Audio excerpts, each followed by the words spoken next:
No screens, no chill, still binge-worthy. Before streaming platforms and algorithmic playlists, entertainment was crafted by hand. It was ritual.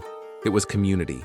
It was life slowed down, turned inside out, and retold with rhythm and meaning.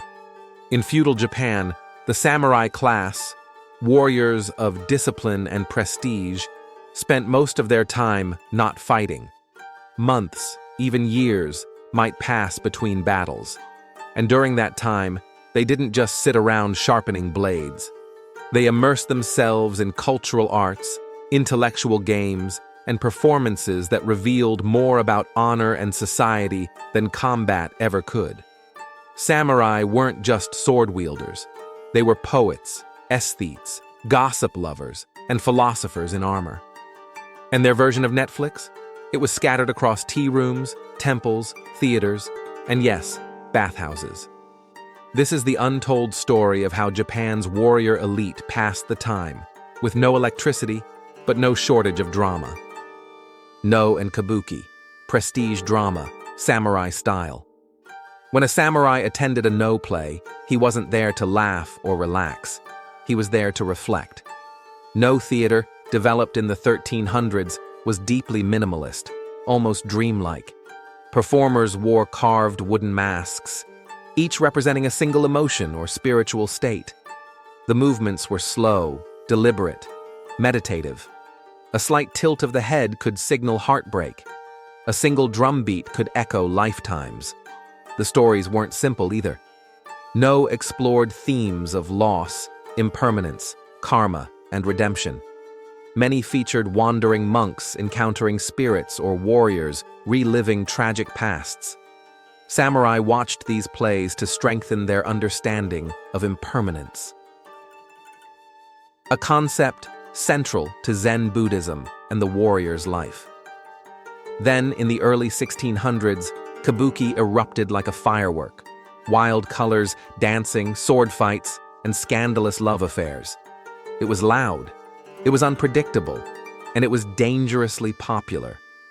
Originally created by a woman named Izumo no Okuni, Kabuki was eventually banned for being too provocative, so men took over all roles, even the female ones. Despite being considered commoner entertainment, many samurai snuck in, drawn to its emotional chaos and rebellious spirit. It was theater for every mood, Noh for reflection, Kabuki for release. Poetry battles, feudal Japan's literary fight club. In feudal Japan, words held weight, especially when sharpened into poetry. Uta awas, or poetry contests, were formal duels of elegance.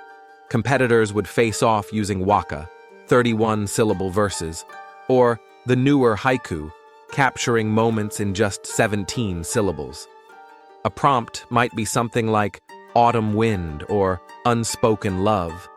From there, it became a test of restraint, imagination, and emotional layering.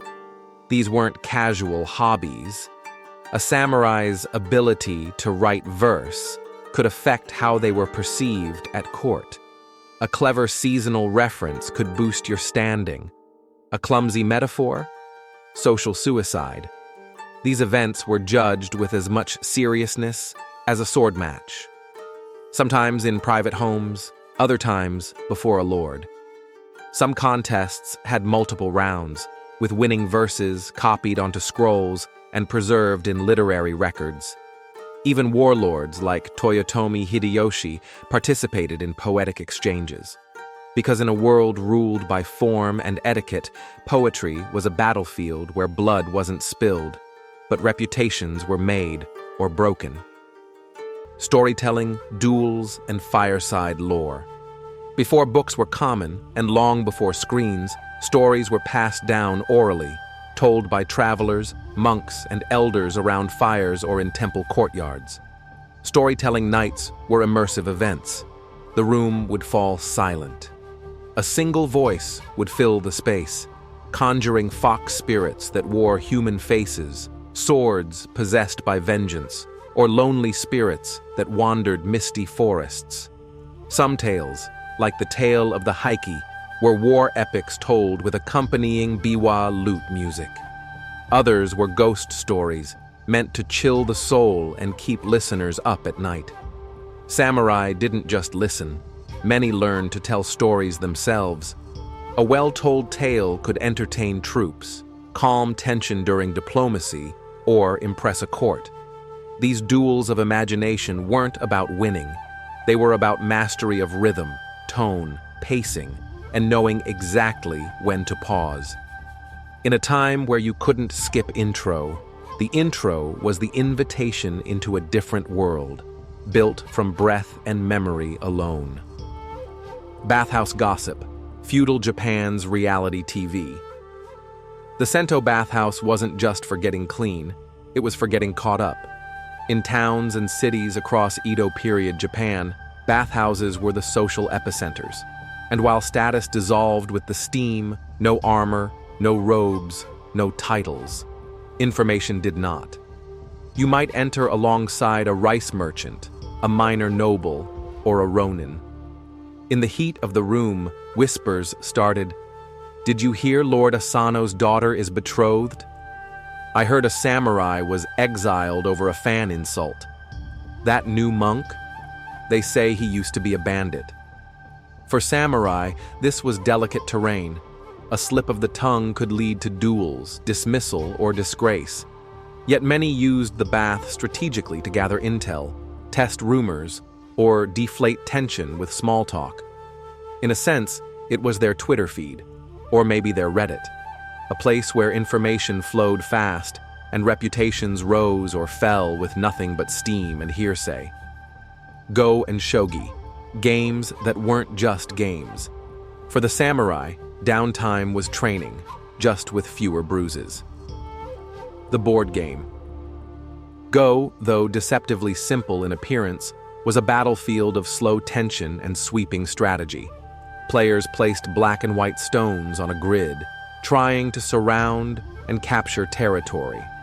But every placement had consequences, sometimes far from where the move was made. Samurai generals studied Go not just for fun, but for tactical insight. The game mirrored real war, control without chaos, patience over panic. Then there was Shogi, often called Japanese chess. The twist?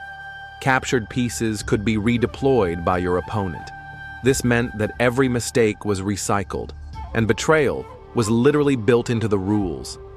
Playing these games wasn't seen as lazy. It was sharpening foresight, practicing mental endurance, and revealing who could see 3 steps ahead, not just on a board, but on a battlefield. Tea gatherings, aesthetic battles in silence. The Japanese tea ceremony, chanoyu, was more than a ritual. It was a full-scale aesthetic production. Samurai spent hours curating the perfect tea environment, the choice of flower arrangement, the hanging scroll, the texture of the tatami, the color of the bowls, even the exact way the water sounded when poured. Guests entered through a low door, bowing into humility. Shoes left behind, words chosen carefully. Every movement was intentional, every pause meaningful. But beneath this calm was strategy. Samurai used tea gatherings to build alliances, signal wealth, or subtly critique rivals through artistic taste. The concept of wabi-sabi, the beauty of imperfection and impermanence, played a starring role. A chipped tea bowl might say more about your soul than a perfectly polished sword. In many ways, these gatherings were the original slow cinema, every frame composed, every moment resonant, every detail symbolic. Pilgrimage and temple visits, spiritual side quests with plot. Pilgrimages were ancient Japan's version of self-discovery journeys.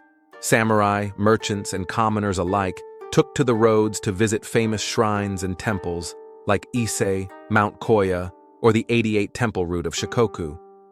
But it wasn't just about prayers. These journeys were full of encounters, local performances at temple gates, moral tales from traveling monks, markets, inns, and festivals along the way. For samurai, It could also be a quiet exile, a way to distance oneself from court politics or seek penance after dishonor. Pilgrimage journals became a genre of literature, and some warriors returned transformed, either spiritually or politically recalibrated. In a sense, the path itself was the plot. One step at a time, they rewrote their own story, surrounded by mountain mist, sacred bells, and the murmur of sutras in the air. The screen was the scene. In the castles of Kyoto, the back streets of Edo, and the shadowed corridors of tea huts, life was a performance. Theater wasn't streamed, it was lived. Gossip wasn't tweeted, it was soaked into steam. Strategy wasn't coded into games, it was played on lacquered boards with calloused fingers. Samurai didn't need pixels or punchlines, they had ritual, rhythm, reverence. Their downtime wasn't wasted, it was woven into legacy. So next time you're between episodes, remember, they didn't press play. They became the story. Subscribe to Japan Rewind for more cinematic journeys into history's hidden rhythms. What's your favorite ancient pastime? Drop it in the comments below.